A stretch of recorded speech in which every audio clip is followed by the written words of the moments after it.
La fête du cinéma est un plat qui se mange chaud, hot, dirait-on au Pâté et Chirol, le nouveau poids lourd du cinéma grenoblois qui fait la part belle à la production à grand spectacle Made in USA et visiblement tire depuis hier le plein parti de cette fête du cinéma 97. 47 francs pour un écran et 10 francs pour se poser devant les 11 autres pendant 3 jours, un vrai paradis pour gros mangeurs d'images. Aujourd'hui 2 films, hier déjà 2 films, je suis allé voir Doberman avec Anaconda. Puis aujourd'hui je vais voir là tout de suite Menteur avec Jim Carrey, puis après on va essayer La Vérité si je mens. Ça fait pas trop, non? Un petit peu, mais bon, vu le temps qu'il fait, je crois que c'est le bon jour. Nous avons eu 9300 personnes qui se sont déplacées et qui font le tour des sorties de secours pour revenir directement à nos caisses comme un cycle infernal, et beaucoup de personnes vont sûrement voir les 12 films que nous projetons en ce moment. Extérieur jour, à quelques kilomètres de là le même jour, le cinéma de Visil ne fait pas le plein. Pas de carburant made in USA à l'affiche, mais français, La Vérité si je mens, et des idées à revendre avec ou sans passeport. Avec, ce sera 32 francs seulement la première séance, plus 10 francs les suivantes. Problème, il n'y a qu'une salle, d'où l'idée d'offrir ce soir aux fidèles la trilogie de la Guerre des Étoiles, soit 6h15 de film avec buffet, s'il vous plaît, histoire d'encourager des cinéphiles que d'ordinaire, la fête du cinéma rend plutôt boudeur. Les gens qui ont une démarche cinéphilique l'ont toute l'année. Ils n'attendent pas, voire peut-être même évitent la fête du cinéma où là il y a beaucoup de monde et des conditions de projection qui sont parfois moins stables. C'est-à-dire moins stable? Moins stables, c'est-à-dire que comme la place n'est pas chère, on a plus tendance à dire le film me plaît pas, je me lève, je m'en vais. Il y a beaucoup de queues devant les cinémas et toutes ces conditions-là ne sont pas toujours cherchées par les cinéphiles. Comme quoi cinéphiles et cinéfriques ne font pas toujours bon ménage, bonne fête quand même. Un autre multiplex du type de celui des Chirol est en train de sortir de terre à Archamps, en Haute-Savoie, à quelques kilomètres de Genève. Une réalisation de Gaumont qui devrait ouvrir ses portes pour l'automne prochain. Une mecque du cinéma qui comptera 11 salles et pourra accueillir pas moins de 2700 spectateurs. Le reportage d'Erwan Boubé et Yves Bussard. Le plus petit écran fait 10 mètres, le plus grand fait 20 mètres.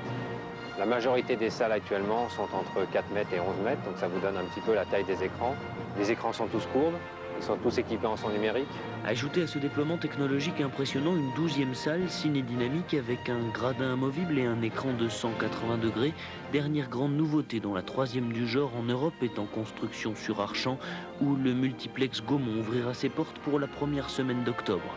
Un investissement colossal de 70 millions de francs assumé à hauteur de 45% par le groupe Cinémonde exploitant les petites salles du département. On est très implanté, c'est justement pour sauver nos affaires qu'on devait être dans celle-là, puisque si on n'avait pas été dedans, on aurait été contre. Et on est mal quand on est contre une montagne. Un qui tout double pour le groupe Cinémonde qui espère ainsi maintenir ses salles d'Annemasse et de Saint-Julien directement menacées par le multiplex. On va tout faire pour qu'elles vivent, pour qu'elles subsistent, pour qu'elles résistent. Et on fera les mêmes opérations sur Archamps que sur nos salles aux alentours. Créer des envies plutôt que détourner la clientèle déjà fidèle, Gaumont espère ainsi générer plus de 600 000 nouvelles entrées pour la première année. Quel est notre concurrent? Ce n'est pas les cinémas. Les concurrents, c'est de rester chez soi, c'est de regarder la télévision, c'est de rester devant sa cheminée. Notre concurrent, c'est ça. Une ambition clairement transfrontalière, le multiplex d'Archamps compte attirer 60% de Genevois dans ses salles. Un complexe qui embauchera 35 personnes sur la région et devrait, avec l'activité loisir qui s'installe dans la galerie annexe, générer plusieurs centaines d'emplois. On connaissait les traditionnels rassemblements de voitures anciennes ou les concentrations de coccinelles, comme celle d'hier à Méaudre, dans le Vercors. Il faudra compter désormais avec une version plus rurale qui rassemble les tracteurs agricoles. Hier, à Arbusigny, en Haute-Savoie, il y en avait vraiment pour tous les goûts. 55 tracteurs il y a 2 ans, 80 l'année dernière, près de 100 cette année. La concentration de tracteurs agricoles d'Arbusigny devient un rendez-vous incontournable. Lancé initialement pour donner un peu d'animation à une fête de village qui se mourait, c'est aujourd'hui la concentration qui attire bien plus que la fête.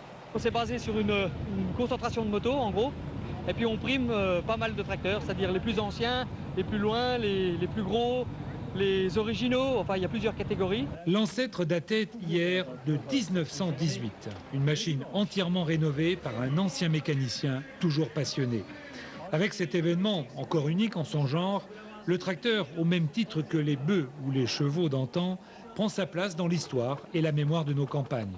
Les temps changent, mais la fête continue et c'est bien l'essentiel.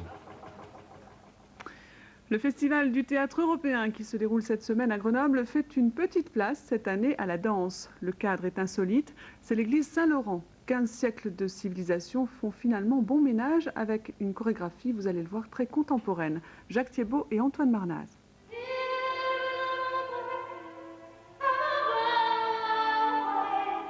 La danse se veut informelle, gestes et mouvements se lisent comme une confidence, un langage de l'émotion qui renvoie à son propre imaginaire.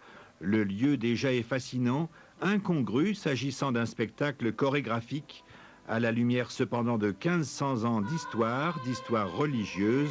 On peut voir dans chacune des scènes une charge symbolique, exaltée par la voix de Florence Gallard, qui prend à cet exercice un plaisir manifeste, comme les premiers chrétiens acclamaient leur foi.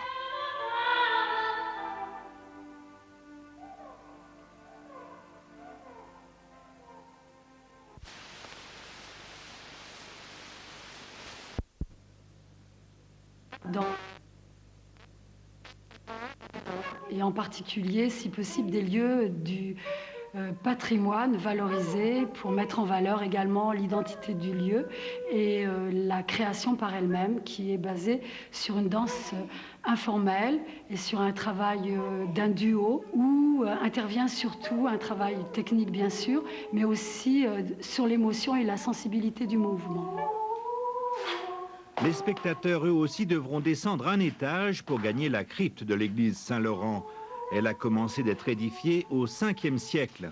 Si des danseurs se sont déjà produits ici, il faut remonter à la nuit des temps.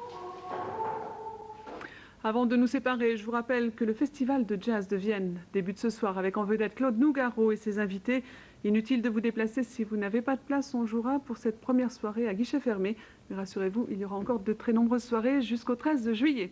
Ce journal est terminé, je vous retrouve demain, un peu après-midi, pour notre édition de la mi-journée. Tout de suite, les prévisions de la météo. Passez une excellente soirée.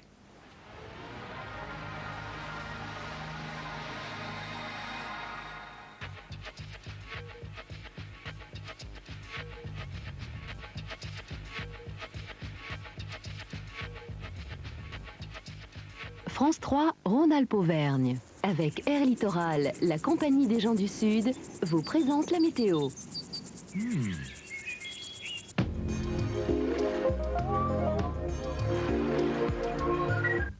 Le mauvais temps se poursuit jusqu'à demain soir. Cette nuit, le ciel est chargé avec des risques d'orage. Demain, on retrouve de nombreux nuages en début de journée, pouvant encore donner quelques ondées. Le soleil se manifestera temporairement, même si l'on observe des cumulus l'après-midi. Les températures maximales sont en hausse, 23 degrés en plaine, isotherme 0 degré à 2500 mètres.